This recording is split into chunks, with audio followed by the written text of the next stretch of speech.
소중한 나.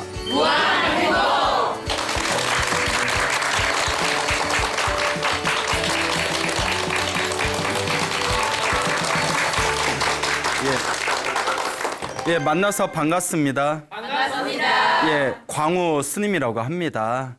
예, 여러분들 우리 불교는 2년의 종교입니다. 2년 들어보셨죠? 네. 예, 너와 나의 만남은 우연이 아니라 뭐죠? 예, 다 인연으로 만났다고 하지 않습니까? 그래서 우리 앞에 펼쳐진 모든 인연들은 다 우연으로 만난 사이가 하나도 없다고 합니다. 다 과거 전생에서부터 서로 이어진 서로의 끈에 의해서 만나게 되었다라고 불교에서 가르치고 있습니다. 그래서 전생에 가장 강한 인연끼리, 전생에 내가 지었던 가장 강한 어변들끼리 모인 게 위아래는 이제 위로는 부모님, 그리고 아래로는 누굴까요?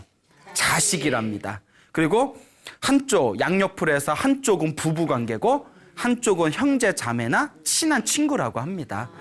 그래서 위로는 뭐 부모 자식, 위아래로는 부모 자식, 또 양옆으로는 부부와 이제 형제 자매를 보면서 내가 전생에 좋은 업을 많이 지었는지 안 좋은 업을 많이 지었는지 좋은 인연으로 만났는지 나쁜 인연으로 만났는지를 우리가 판단해 볼 수가 있다고 합니다.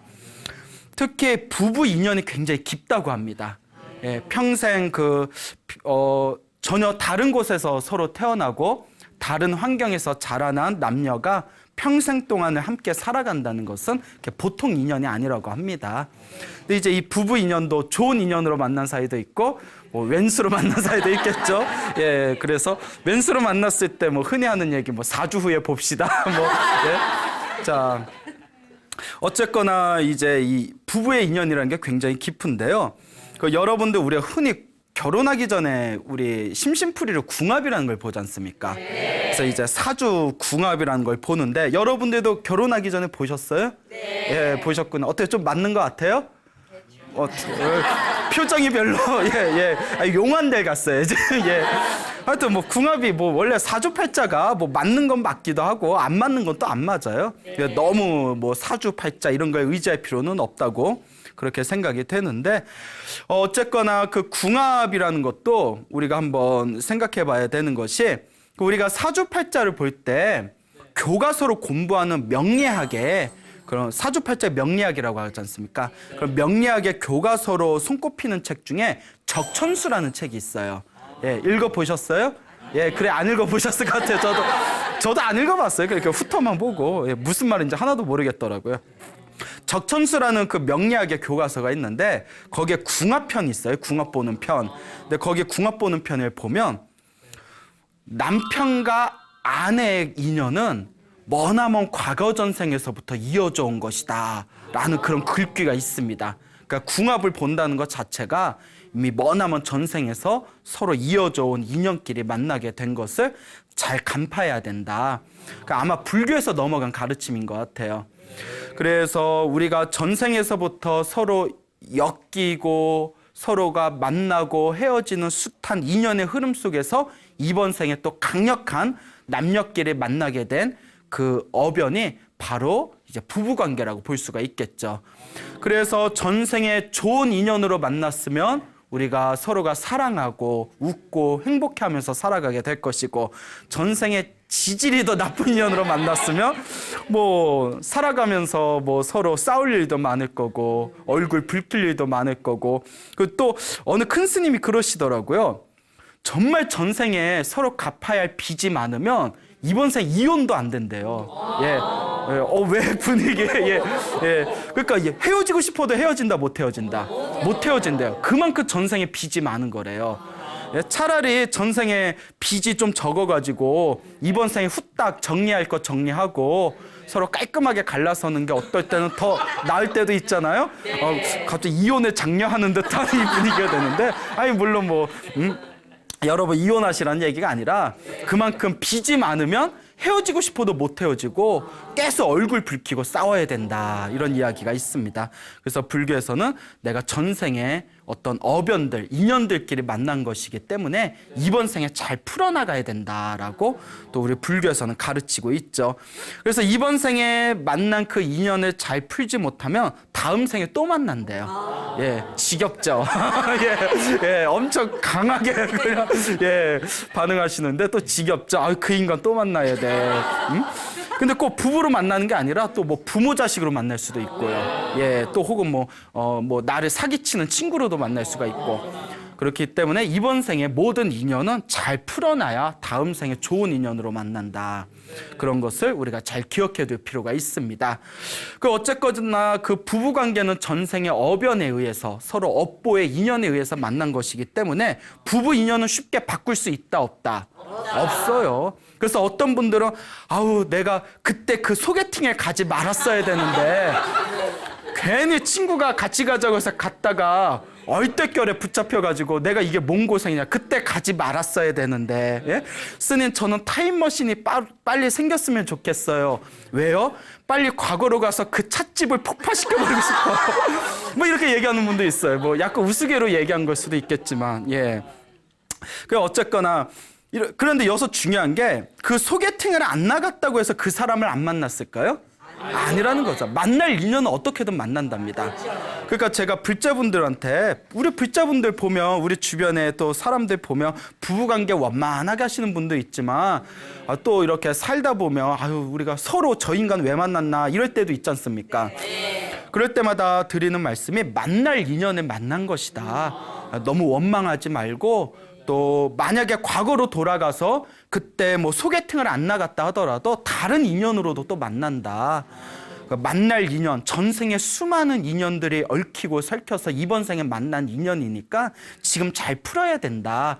이런 이야기를 이제 해드리면 스님 머리로는 이해가 가는데 감정으로는 이해가 된다 안 된다? 안 된다는 거예요. 머리로는 절에서 스님들 법문 듣고 법당에서 기도 열심히 한 뒤에 맞아 내가 잘 풀어야 돼. 내 숙제를 잘 풀어야지. 오늘부터 내 남편이랑 아내랑 내가 잘 풀어야지. 근데 막상 집에 가서 그 인간 얼굴 보면 예? 속이 다 뒤집힌다는 거예요. 예, 이 정도면 뭐 낱말 같지 않은 분도 계실 거예요. 그런데 이 정도 되면 진짜 전생에 서로 큰 숙제가 있는 겁니다. 그러니까 잘 풀어야죠. 그래서 결국 만날 짝은 어떻게 할 수밖에 없다? 만날 수밖에 없다. 그 부처님 경전에 보면 재미난 이야기가 하나 나옵니다. 어느 부처님 당시에 인도에 한 왕이 있었는데 그 왕이 다스리는 나라의 어느 조그만 마을에 어떤 부부가 딸을 낳았답니다. 근데 딸이 기가 막히게 예쁘더래요. 너무 인형같이 예쁘더래요. 딱 봐도 와 얘는 크면 엄청난 미인이 되겠다. 근데 그것도 너무 믿으면 돼 안 돼요? 안 되죠. 우리 마의 16세라고 있죠. 예? 그때 중고등학교 지나면서 그 역변한다고 하죠. 예. 저도 어렸을 때 귀엽다는 얘기 되게 많이 들었는데 예. 커가면서 그래요. 뭐 괜히 얘기한 것 같다. 예. 자 어쨌거나 너무 예쁘게 생겼으니까 왕이 그러면 제가 나이가 20살이 될 때까지 잘 키웠다가 내가 마누라로 삼아야겠다. 예, 그 도둑놈이야 도둑놈. 예? 그 애를 어떻게 그러니까 너무 예쁘니까 근데 그 아이를 잘 키워서 자기가 부인으로 삼으려고 하는데 그 왕 옆에 예언가들이 있었답니다. 점을 치는 예언가들이 있었는데 이 예언가들이 이렇게 점을 치더니 이 아이의 짝은 따로 있습니다. 왕께서는 절대 이 아이를 취할 수 없을 겁니다. 이렇게 이제 조언을 들었대요. 그 왕이 이 나라의 왕 힘으로 안 될 게 뭐가 있냐. 그러면서 그 꾀를 냅니다. 사람들이 도저히 도달할 수 없는 첩처상중에 산꼭대기에 조그만 집을 지어놓고 애를 거기서 이제 세상과 완전히 격리시킨 채 거기서 이제 20살까지 키우는 거. 키워놓고 이제 나중에 사람이 아무도 못 가니까. 그래서 왕이 정말 믿는 심부름꾼 하나만 딱 붙여놓고 이 아이를 20년 동안 잘 키워라. 20년 후에 내가 데려갈 거다. 막 이러면서 그래서 심부름꾼 하나 시켜놓고 그 사람의 손길에 닿지 않는 첩처상중의 집에서 고이고이 잘 키웠답니다. 근데 이제 한참 이제 세월이 흘러가지고 이제 10몇 년이 지난 뒤에 이제 20년이 다 된 어느 해에 그 마을에 나라에 큰 홍수가 났대요. 홍수가 나가지고 뭐 댐도 다 무너지고 방둑도 다 무너지고 막 엄청난 홍수 때문에 뭐 쓰나미처럼 집들이 다 휩쓸렸답니다. 그때 물에 휩쓸렸을 때 어느 청년이 둥둥 떠다니는 통나무에 의지해가지고 가까스로 살아남게 되었어요. 기적같이. 근데 물에 휩쓸려서 통나무가 당도해가지고 가까스로 이제 물이 차지 않은 산 위쪽으로 올라갔는데 저게 무슨 집 하나가 보이더래요. 예, 대충 눈치채셨죠? 그래서 이제 집에 딱 가서 누구 있습니까? 예, 저 밥 좀 주십시오. 제가 너무 추워서 그런데 저 조금만 따뜻하게 옷 좀 주십시오 하는데 웬 여자가 문을 끽 하고 나오는데 예뻐. 예, 너무 예뻐. 예쁜데 근데 이 여자는 딱 보더니 남자를 처음 본 거예요. 남자를. 그렇잖아요. 20년 동안 남자를 처음 본 거예요. 그래서 어머 누구지? 해가지고 집에 들어와서 이제 밥 먹고 뭐 이제 이런저런 얘기를 하는데 이제 남자를 처음 보잖아요. 근데 신기하게 같이 있으니까 너무 좋은 거야. 예? 예, 뭐 어머 이러시고. 그러니까 이게 본능인가 봐요. 그래서 이제 남자가 아우 나 집 걱정돼서 집에 가봐야 되겠다 이러니까 자꾸 가지 말라고 붙드는 거예요. 그래가지고 그럼 며칠만 더 있자. 지금 어차피 물도 안 빠졌으니까. 이렇게 며칠 있으니까 또 젊은 남녀 사이가 그렇지 않습니까? 그만 정이 들어버린 거예요. 그래서 그 심부름꾼이 매주 이렇게 와가지고 음식물이랑 필요한 걸 갖다 놓는데 이 왕의 심부름꾼이 딱 봤더니 낌새가 이상해. 예, 그렇죠. 눈치가 있잖아요. 그래서 왠지 이 여자가 거짓말을 하는 것 같아서 누구 있지? 아무도 없어요. 그래서 낌새가 이상해서 방을 뒤져봤더니 남자가 나온 거예요. 근데 어떡해요? 대충 이렇게 이제 둘 사이 보니까 벌써 선을 넘은 것 같아. 예? 뭐 오빠 손만 잡고 잘게? 뭐 그게 아니야. 예? 예? 벌써 선 넘었어. 딱 보니까 눈치 보니까 선을 넘었네. 이거 큰일 났다. 그 이제 왕에게 갑니다. 그 왕에게 자초지종을 얘기했더니 그 왕이 무릎을 딱 치면서 사람마다 태어날 때 제짝이 있어서 사람의 힘으로는 그걸 바꿀 수 없다 하더니 결국 그들 인연인가 보구나. 또 이렇게 또 왕이 쿨해요. 네? 20년 동안 잘 키워놔서 다른 남자한테 갔는데 다 제짝이 있구나 이런 얘기를 했답니다. 그래서 가끔 그런 얘기를 해요. 가끔 불자님들이 우리 부처님께서 뭐 사주팔자나 궁합 같은 거 보지 말라 하셨거든요. 왜냐면 운명은 스스로 바꿔나가는 거고 또 어차피 전생에 내가 지은 업은 내가 받아야 되는 거기 때문에 그런 걸 봐도 무의미하다. 뭐 이런 이야기를 하시긴 했는데 그래도 불자분들이 답답하니까 가끔 이렇게 점집 다니신 분들도 있잖아요. 근데 이제 애들 결혼할 때가 되면 자연스럽게 궁합을 보지 않습니까? 그러면 이제 궁합을 봤는데 애들이 너무 궁합이 안 좋다는 거예요. 근데 이제 그분들도 한 군데가 아니라 몇 군데를 보는데 보통 이제 통계를 내겠죠. 평균을 내서 한 5군데 갔는데 3-4군데는 안 좋다 이러면 마음이 좀 덜컥거리지 않습니까? 그래서 스님들한테 찾아와서 상담을 하지 않습니까? 스님 궁합이 안 좋다는데 둘이 죽고 못 살겠다는데 어떡해요? 이제 스님들 할 수 있는 얘기가 자기 인연 따라 만나는 거다. 궁합이 나쁘다고 해서 막는다고 그 사람들이 헤어지는 것도 아니고 궁합이 잘 맞는다고 해서 그 사람들 보고 사귀라고 한다고 100년애로 하면서 오래 사는 것도 아니더라. 다 전생의 어변에 의해서 다 자기들이 이번 생에 만나는 것이니까 둘이 헤어지면 그만이고 만약에 궁합이 나쁘다고 한데도 만약에 결혼해서 살아간다면 그냥 열심히 아이들을 위해서 기도해줘라. 또 이렇게 이제 말씀을 드렸던 적이 있습니다. 그래서 예전에 어느 큰 스님이 이런 말씀을 해주시더라고요. 굉장히 이렇게 궁합이 안 좋은 그 아이들이 있어서 그 어머님이 되시는 분이 독실한 불자였는데 스님 어떡할까요? 하고 여쭤보니까 그러면 아이들이 서로 궁합이 안 맞고 서로 만약에 살아가면서 만약에 장애가 일어난다면 전생에 업보가 두꺼워서 그런 거니까 아이들을 위해서 기도를 많이 해주고 방생을 좀 많이 해라 이랬대요. 그분이 거의 부산 분이었나 봐요. 그래서 이렇게 배 타고 가서 애들 혼수 장난한다 생각하고 그냥 좀 이렇게 넉넉하게 물고기 좀 산 뒤에 바다에다가 이렇게 방생을 많이 해주면 기도하고 방생한 공덕으로 아이들이 잘 살게 될 거다. 그래서 그 보살님이 어른 스님의 이제 말씀을 듣고 그 바다에 나가서 물고기도 엄청나게 방생하고 아이들을 위해서 기도를 많이 해줬는데 지금 되게 잘 산대요.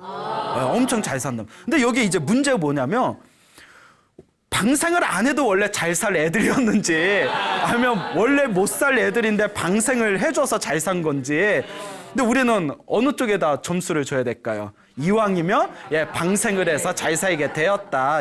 또 이렇게 생각하는 게 또 이제 좋을 것 같습니다. 네, 뭐 아님 말고 어쨌거나 방생한 공덕은 있으니까요. 자기가 살아있는 생명, 죽어갈 수 있는 그런 생명을 살 수 있도록 풀어준 거는 굉장히 큰 공덕이 되는 겁니다. 자, 이와 같이 이 궁합이라는 거, 이번 생에 만나는 인연이라는 것이 굉장히 묘합니다. 그래서 여러분들한테 거듭 말씀을 드렸지만 다 전생에서 이어져 내려온 인연들이다. 그러니까 여러분들 결혼 안 하신 분들도 너무 걱정하실 필요 없어요. 자기 짝인 언젠가 나타난다, 안 나타난다? 나타난다. 나타나는 게 정상인데 문제는 뿌려놓은 씨앗이 없을 경우에, 인연이 없을 경우에는 만난다, 못 만난다? 못 만나죠. 내가 만날 인연을 못 만들었으면. 그 여러분들이 있을까 없을까? 잘 여러분들의 그 인연을 잘 심고 잘 한번 개척해 보시기를 바랍니다. 부처님, 우리 석가모니 부처님께서 원래 출가하시기 전에 인도의 왕자였습니다. 그렇죠. 그 인도, 지금으로 치면 네팔 부근의 그 카필라 성이라는 곳에 그 조그만 나라의 왕자셨는데, 그때 이름이 이제 시다르타 왕자였어요. 시다르타 왕자. 근데 이 부처님이 출가하시기 전에 이 시다르타 왕자였을 때 16살이라는 이야기도 있고요. 또 다른 책에는 19살이라는 이야기도 있는데, 16살이든 19살이든 하여튼 10대 중후반에 결혼을 하십니다. 뭐 그 당시에는 빠른 것도 아니죠. 옛날에는 일찍 결혼했으니까. 그때 결혼한 아가씨가 야쇼다라 공주였습니다. 야쇼다라라는 이름을 가진 공주였는데 굉장히 예뻤대요. 엄청나게 예뻤대요. 뭐 얼굴 보고 뽑았나? 하여튼 엄청난 미인이었기 때문에 모든 그 왕족과 귀족들이 야쇼다라와 결혼하고 싶어가지고 결국 야쇼다라의 아버지가 조건을 겁니다. 큰 이제 저기 대회를 열 테니까 그 대회에서 우승한 사람을 내 딸과 결혼시키겠다. 그만큼 인기가 많았나 봐요. 그래서 어쨌거나 야쇼다라 공주와 결혼한 걸 보면 누가 1등을 했을까요? 그렇죠. 시다르타 왕자가 1등을 했겠죠. 그래서 이제 둘이 딱 결혼을 했는데 어느 날 출가하고 싶다는 생각을 일으키게 됩니다. 이제 출가를 해서 깨달음을 얻겠다. 아, 인생이 모두 무상하구나. 다 덧없구나. 어렸을 때 한 나라의 왕자로 태어나서 모든 쾌락을 다 누려봤지 않습니까? 아, 모든 쾌락이라는 게 무의미하구나라는 것을 느끼고 나서 이제 내가 출가해야지. 출가해서 깨달음을 얻어야지 하고 있을 때 그때 28살이었습니다. 28살에 그래. 출가하자. 집을 도망가서라도 출가를 하자 하는데 갑자기 자기 아내인 야쇼다라 공주가 아이를 가졌다. 임신을 했다라는 소식을 딱 듣게 됩니다.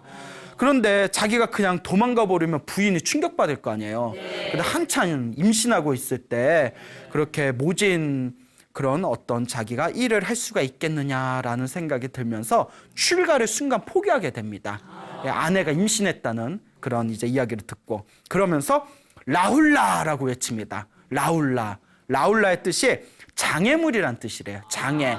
누구 때문에? 아이 때문에, 임신한 아이 때문에 내가 출가에 장애가 생겼구나. 그래서 장애물, 라훌라. 그래서 나중에 그 아들을 낳았는데 아들의 이름이 뭐가 됐어요? 라훌라가 됐어요. 아들 이름이 장애물이야. 그렇죠. 어쨌거나 이제 라훌라를 낳게 되는데 몇 달 후에 그때 이제 29살이 되시는 거죠. 시다르타 왕자 29살이 되었을 때 결국 야쇼다라 공주가 아들을 낳고 또 이제 이름이 라훌라가 되었나 봅니다. 아들을 낳은 뒤에 그 성에 나라에 큰 축제가 펼쳐지게 됩니다. 이제 축제가 몇 날 며칠 동안 축제가 다 끝난 뒤에 드디어 이제 시다르타 왕자가 결심을 하게 됩니다. 자, 이제 내 아내가 아들을 낳고 또 이제 건강한 아들을 통해서 내가 없어도 또 왕위를 계승할 사람이 생겼고, 그러니까 더 이상 내가 미련 갖지 말고 빨리 가자. 그리고 이제 야밤도주를 하시게 되죠. 그 성을 뛰어넘어서 출가를 하시게 됩니다. 29살에. 그렇게 29살에 출가를 하셔서 6년 동안 그 수행을 하십니다. 그래서 35살에 드디어 보리수 나무 아래에서 완전한 깨달음을 얻으시고 이른바 눈을 뜬 자, 깨달음을 얻은 자, 붓다가 되십니다. 붓다. 이 붓다가 우리 한국말로는 부처님이라고 부르게 되는 거죠. 위대한 성자, 깨달음을 얻으신 분, 붓다. 부처님이 되신 뒤에 이제 수많은 제자들을 길러내시고 수많은 사람들에게 법을 펼치시다가 깨달음을 얻고 몇 년 후에 고향이 카필라성에 들어가시게 됩니다.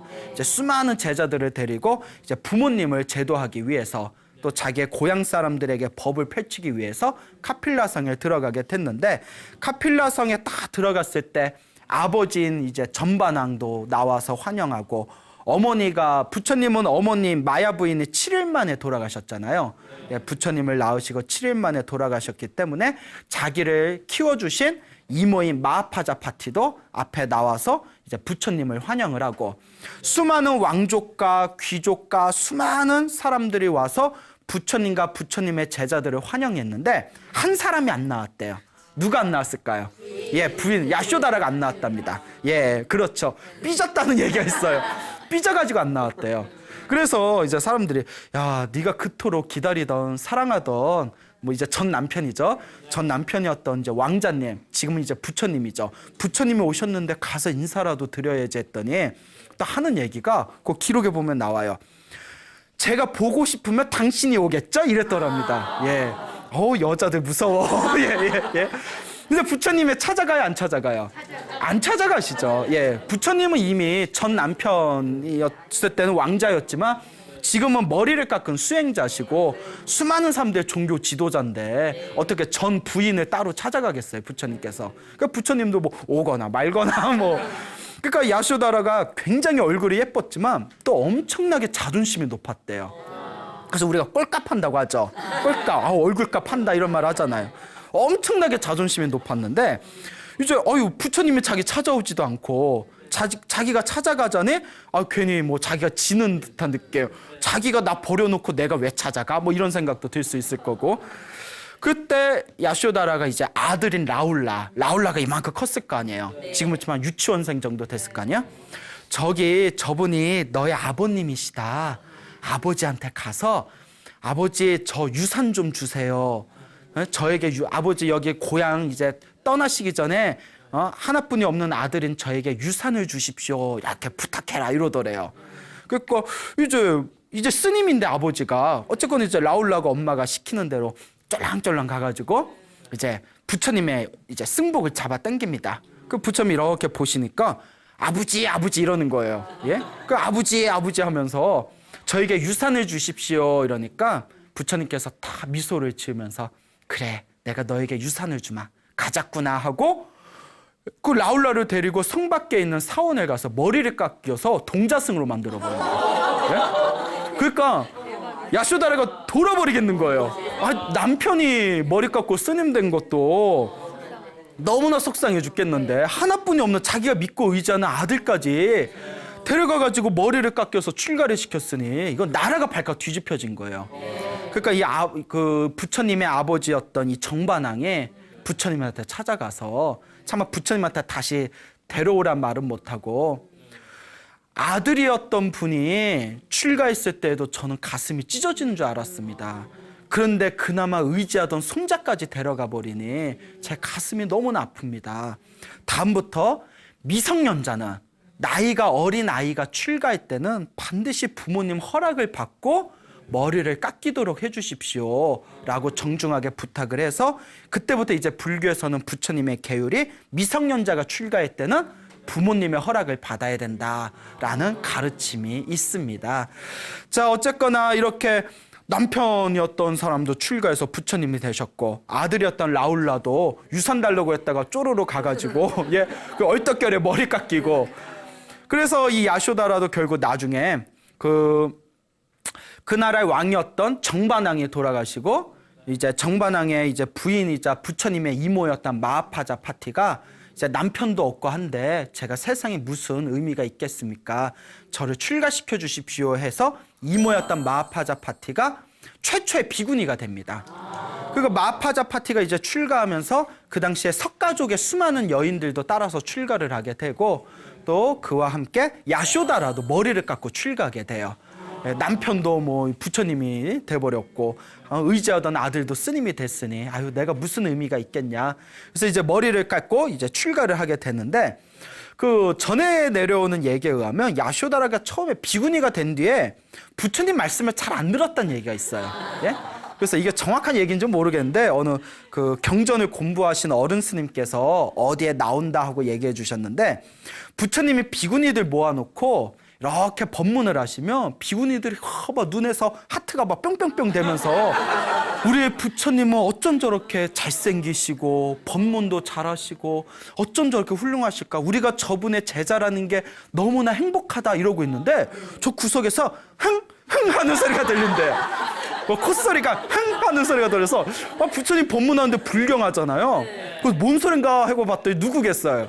야쇼다라. 예, 야쇼다라가 부처님이 법문하시면 뒤에서 흥 막 이러고 뭐 그랬던 얘기가 있대요. 예. 저도 그 어디에 나온 내용인가 찾아보려는데 저는 못 찾아봤는데, 예, 저기 이제 공부를 굉장히 많이 하신 스님께서 그런 이야기를 이제 해주신 적이 있습니다. 그런데 나중에 결국 야쇼다라도 열심히 수행을 해서 깨달음을 얻게 됩니다.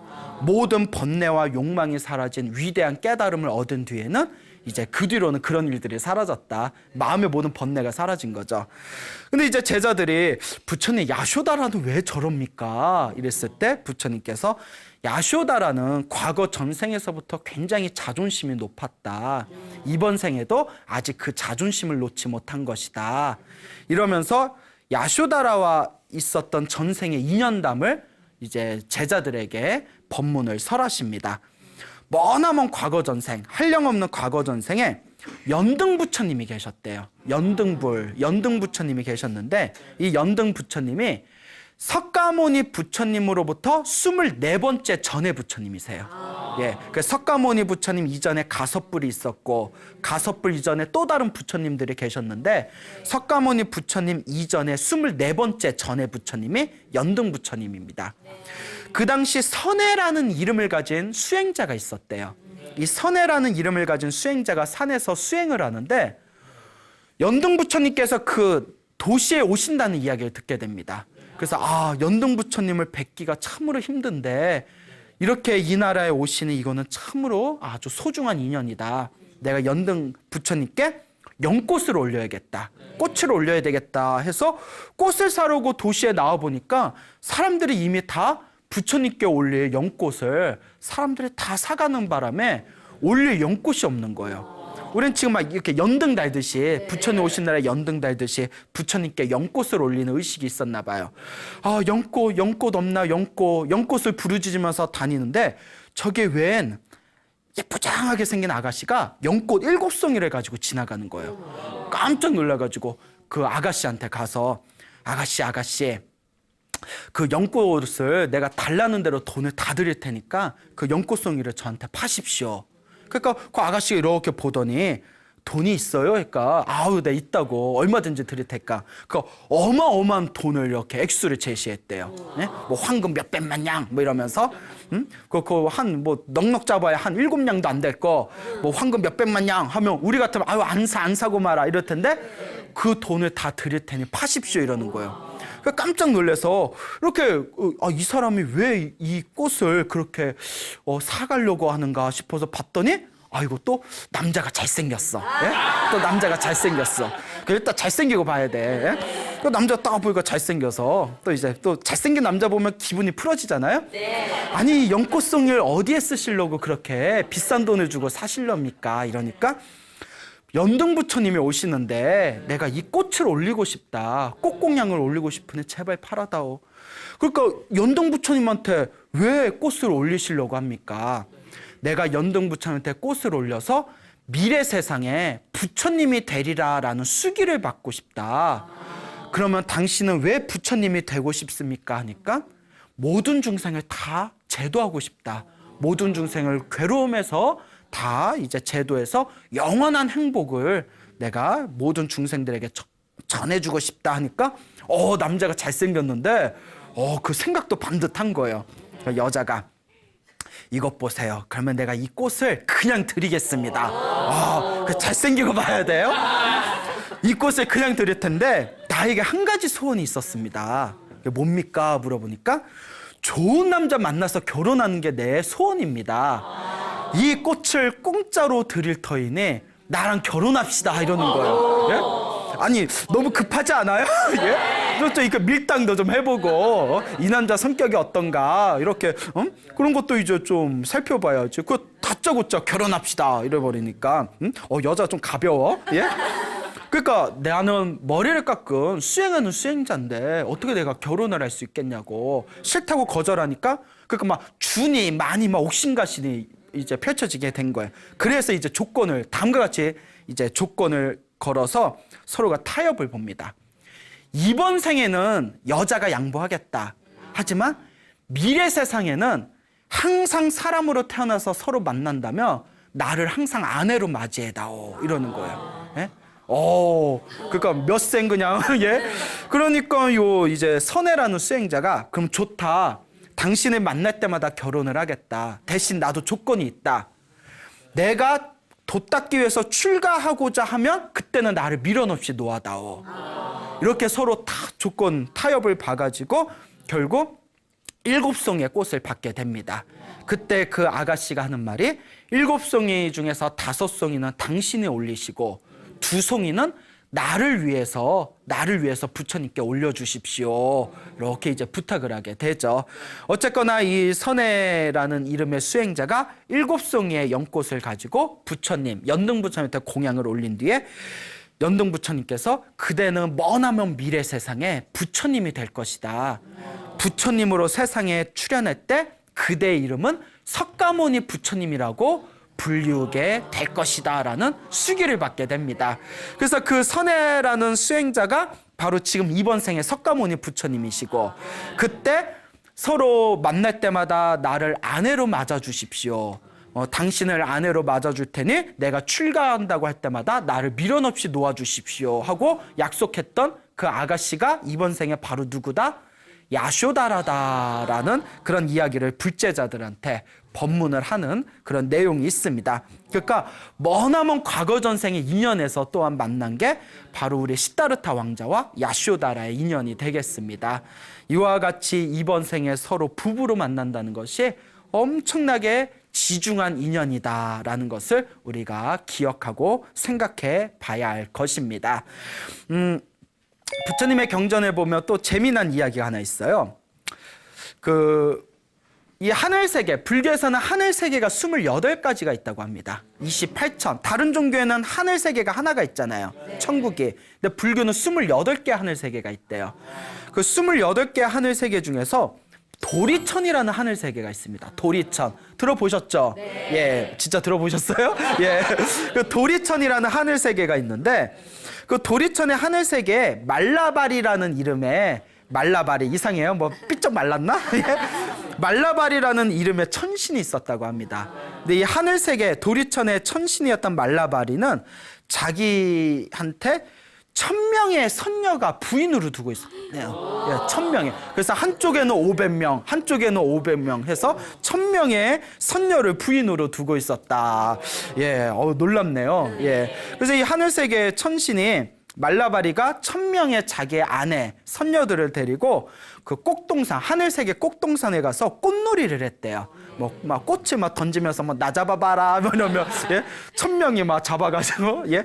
자 어쨌거나 이렇게 꽃놀이를 하다가 그 중에 선녀 하나가 갑자기 목숨이 다해서 하늘세계에서 뚝 떨어졌답니다. 수명이 다해서. 그래서 경전에 보면 하늘세계에서 죽는 경우가 다음과 같이 있답니다. 첫째는 그냥 수명이 다해서. 둘째는 하늘세계 악마들이 쳐들어왔을 때 싸우다가 죽는 경우. 뭐 무슨 판타지 소설 같죠?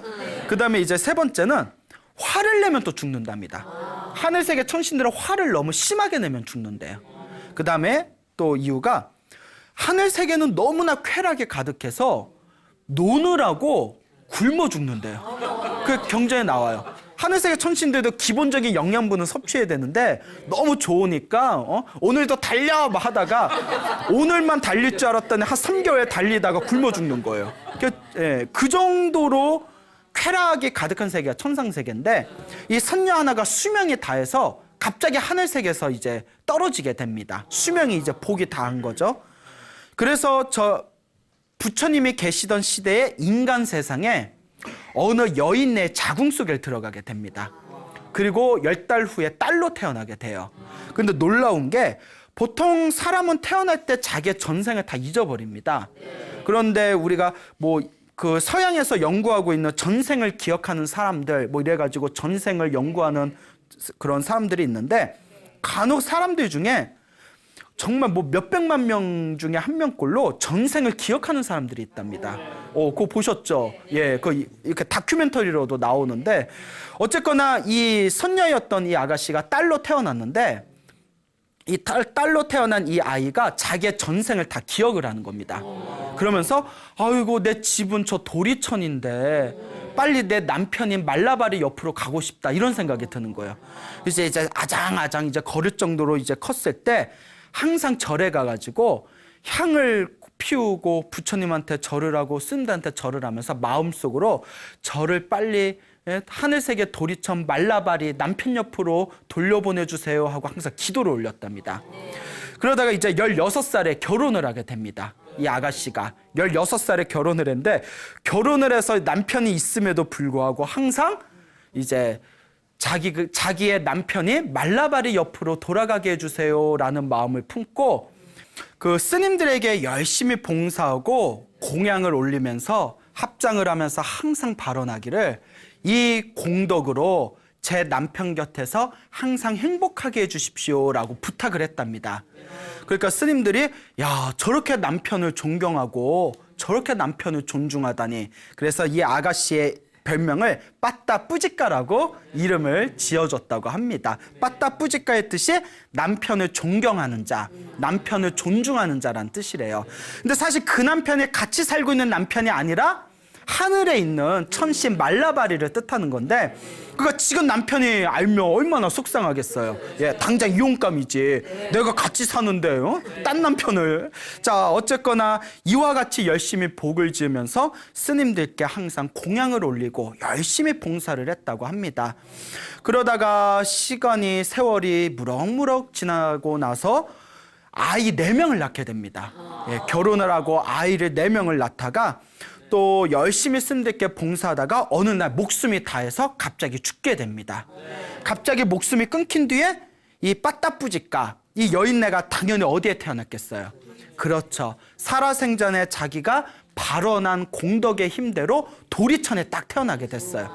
도리천에 뿅 하고 태어났는데 하늘세계 청상세계는 태어날 때 16살 전후에 가장 그 젊고 아름다울 때 몸이 짠하고 이렇게 태어나게 된다고 합니다. 우리 인간이 아기로 태어나는 거하고는 다른 거죠.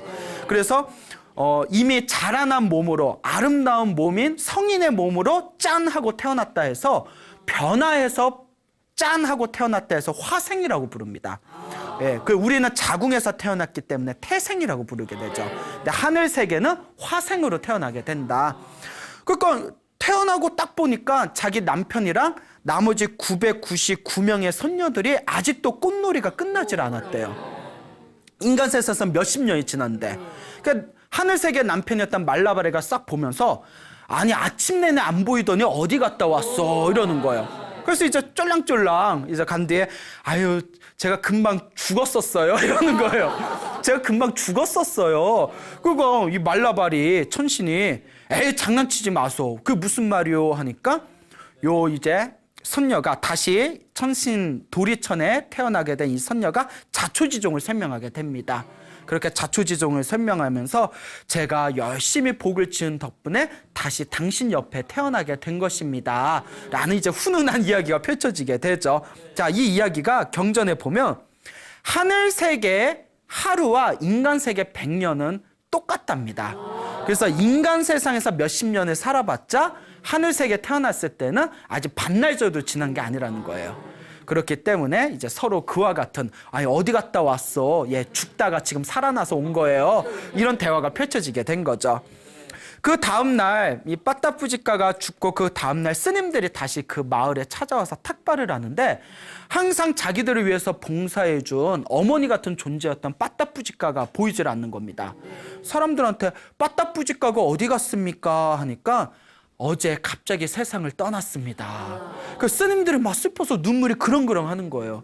그렇게 우리 스님들을 위해서 봉사해주고 복도 많이 짓고 정말 어머니나 누나나 그런 분이었는데, 이모 같은 분이었는데 다들 슬픔을 안고 이제 절로 돌아와서 부처님께 인사를 드리면서, 부처님, 우리를 위해서 한결같이 봉사해줬던 빠따뿌지가가 세상을 떠났다고 합니다. 그 사람은 지금 어디에 태어났겠습니까? 하고 여쭤봅니다. 그때 부처님께서 남편 곁에 있다. 부처님은 다 꿰뚫어 보시니까 남편 곁에 있다. 부처님, 지금 남편이 저기 마을에서 부인 장례식을 거행하고 있고 이미 죽었는데 남편 곁에 있다니 그게 무슨 말입니까? 그때 부처님께서 그 말라바리 천신의 곁으로 돌아가기 위해서 복을 짓던 빠따뿌지가의 그 마음속에 숨겨둔 비밀, 시크릿, 예? 비밀을 제자들한테 다 설명한데, 근데 경전에는 안 나오는데 부처님이 아마 이렇게 얘기하셨을 거예요. 지금 남편한테는 얘기하지 말아라. 아마 예? 자, 뭐 그런 내용은 안 나오지만, 그러면서 자기가 지은 복과 공덕의 힘에 의해서 하늘세계 말라발이라는 전 남편의 곁으로 돌아가게 된 것이다 라는 이야기가 부처님 견전에 전해지고 있습니다. 이와 같이 우리가 이번 생에 만나는 모든 인연, 또한 이번 생에 만나는 부부의 인연, 남편과 아내의 인연은 이번 생에 결정된 게 아닙니다. 그리고 전생에 결정된 것도 아닙니다. 훨씬 더 수많은 과거 전생에서부터 얽히고 설킨 인연에 의해서 이번 생에 만나고 헤어지는 겁니다. 여러분들이 복을 많이 지었더라면 좋은 남편, 좋은 아내를 만났을 거고, 여러분들이 전생에 지어놓은 빚이 많으면 이번 생에 빚 갚으러 나를 답답하게 만드는, 자꾸 나한테 빚을 받으려는 남편과 아내를 만나게 되겠죠. 결국 만나는 인연도 누가 지은 업이다? 내가 지은 업이라는 것을 명심하시기 바랍니다. 그러니까 열심히 복을 짓고 선업을 짓고 공덕을 지어서 여러분들의 아름다운 인연들을 잘 성취하시기를 바랍니다. 여러분, 행복해지고 싶습니까? 네. 행복한 삶을 창조하고 싶습니까? 네. 복을 지으십시오. 선업을 지으십시오. 공덕을 쌓으십시오. 복과 선업과 공덕의 힘이 여러분들을 진정한 행복의 길로 이끌어 줄 것입니다. 여기서 마치겠습니다. 소중한 나.